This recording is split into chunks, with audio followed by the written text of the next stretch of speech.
Morning children, welcome back to e-learning classes of P.N.AMERSEY High School. Hope you all are safe. So let's begin our chapter number 6. This is Jodi's fawn. Sometimes we follow superstitions, beliefs, even though we know this is not the ideal path to follow.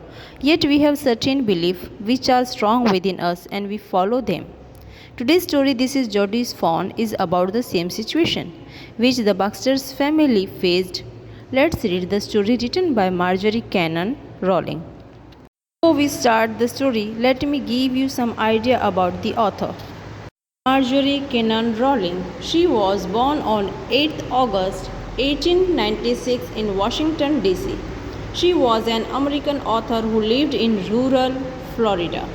Her best known works are The Yearling, which won Pulitzer Prize for Fiction in 1939. It was later made into a movie. She died on 14th December 1953 in Florida. So children, let's start the explanation. Jodi's father, that is Penny Baxter, is bitten by a rattlesnake. A rattlesnake has to be very poisonous, but in spite going to the doctor, they believed if they use a doe, means a female deer's heart or liver to remove the poison, his life would be saved. And they did the same. They killed doe, but Jodi was thinking about something. The doe which they killed had a fawn, and the fawn was left behind all alone and hungry, scared in the forest. Jodi thought how unkind it will be if they left the fawn at the mercy of other animals. So Jodi went to his father to take his permission to bring the fawn home. Let's go to part 1 of the story. Jodi allowed his thoughts to drift back. Drift back to means go back to the fawn. He could not keep it out of his mind. He had held it in his dreams, in his arms. He slipped from the table and went to his father's bedside. Penny is father of Jodi, lay at rest. His eyes were open and clear, but the pupils were still dark. The dilated means enlarged. Jodi said, "How are you feeling, Pa?" "Just fine, son. Old Death has gone thieving elsewhere." "But wasn't it a close shave?" "I agree," Penny said. "I am proud of you, boy. The way you kept your head. Kept your head means stayed calm in the difficult situation and did what was needed." "Pa?" "Yes, son." "Pa, do you recollect the doe and the fawn?" "I can never forget them. The poor doe saved me, that's certain." "Pa, the fawn may be out there yet." "It might be hungry and very scared." "I suppose so, Pa. I am a big boy now and don't need to drink milk. Why don't I go to see if I can find the fawn? Bring it here and raise it." Penny lay quiet, staring at the ceiling. Staring means looking continuously. "Boy, you have got me hemmed in. I won't take much to raise it." Children, hemmed in means caught in a situation where one cannot say no. "Pa, it will soon start eating leaves and acorns." Acorns means small brown nuts. "You are smarter than boys of your age. We took its mother and it wasn't to blame. Surely it seemed ungrateful." Ungrateful means unthankful to leave it to starve. "Son, I can't say no to you. I never thought I would live to see another day." Back at home, Jodi's thoughts kept going back to the fawn in the forest who is kept all alone without his mother. So Jodi went to his father, Penny, who is resting in the room, to take permission. His eyes are open, but pupils are still dark, means he is still in the effect of the poison. He asked his father how he was feeling. He said, "Fine." And he said that all that has gone thieving elsewhere. This line means The death has left him and gone somewhere else to take someone's life, and it was definitely a narrow escape.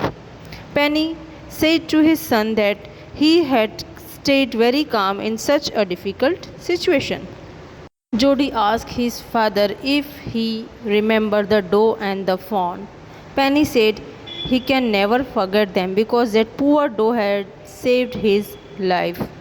But Jody is more worried about the fawn. He is asking the permission to bring that fawn home. He is such thoughtful that he is ready to share his milk. Now, by the Jody's suggestion, Penny kept quiet and looked at the ceiling. Penny too feel that they won't be so ungrateful to that fawn and they could not let him starve in the forest.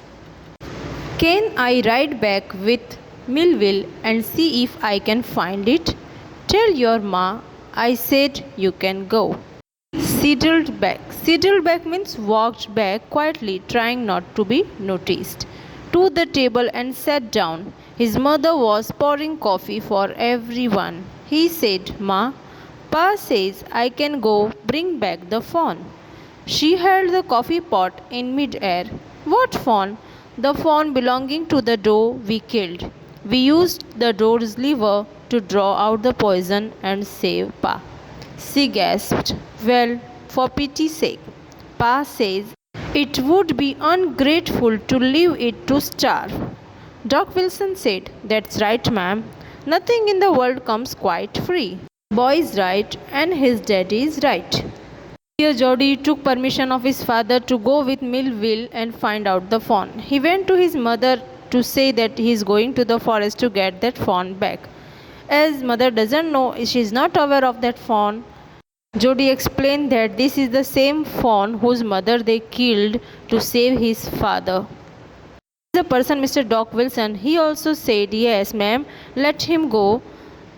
Nothing in the world comes quite free, means to get something you have to give something back. Millville said, He can ride back with me. I'll help him find it. She set down the pot helplessly. Well, if you'll give it your milk, we have got nothing else to feed it. Millville said, Come on, boy, we have got to get riding. Ma Buster asked anxiously, You will not be gone long. Jody said, I'll be back before dinner for sure. Millville mounted his horse and pulled Jody up behind him. He said to Millville, Do you think the fawn's still there? Will you help me find him? We'll find him if he's alive. How you know it's a he? The spots were all in a line on a doe fawn. Pa says the spots are every which way. Now here in this paragraph, Millville agreed to take Jody along with him to the forest and find the fawn. But Ma Baxter is little worried about the milk. If Jody will give his share to the fawn, that there won't left anything behind to eat or drink because they are very poor. But Millville and Jody did not pay any attention to her worries and they left to find the fawn. When Jody asked Millville that would he help to find him, Millville says, How would you know that is male or female? So Jody replied that his father told him that doe fawn has spots anywhere, means male has spots in the line and female has spots anywhere on their body. In the part 2 of this story, Jody gave himself over the thoughts of the fawn. They passed the abandoned clearing. He said, Cut to the north, Millville. It was up here that Pa got bitten by the snake and killed the doe and I saw the fawn. Suddenly Jody was unwilling to have Millville with him. If the fawn was dead or could not be found, he could not have his disappointment seen. And if the fawn was there, the meeting would be so lovely and so secret that he could not endure to share it. He said, It's not far now, but the shrubs is very thick for the horse. I can make it on foot. But I am afraid to leave you, boy. Suppose you got lost or got bitten by the snake too. I'll take care. It might take me a long time to find the fawn. If he's wandered, leave me if off right there. All right, but you take it easy now. You know north here and east, there and there. That tall pine makes a bearing so long. Makes bearing act as a compass and help to identify the direction. So long, Millville, I mobilized. He waited for the sound of the hooves to end, then cut to the right. The shrub was still. Only his own crackling of twigs sounded across the silence. He wondered for an instant if he had mistaken his direction. So here Jody decided to go alone in the forest, and he said Millville to leave him there itself and to go back. But Millville is not ready to leave him there. He is afraid that he may lost somewhere or may be bitten by the snake. But Jody assured him that nothing would happen. The shrubs are so thick that the horse cannot go inside the forest and he has to go on foot. It's by walking. It may take some more time because if the fawn has wandered somewhere else, as Millville went back, Jody started going inside, and now he's thinking that he must have forgot the direction. So, children, I keep the explanation till here only. We'll continue the explanation in the next video. Till then, stay safe, thank you, and have a nice day.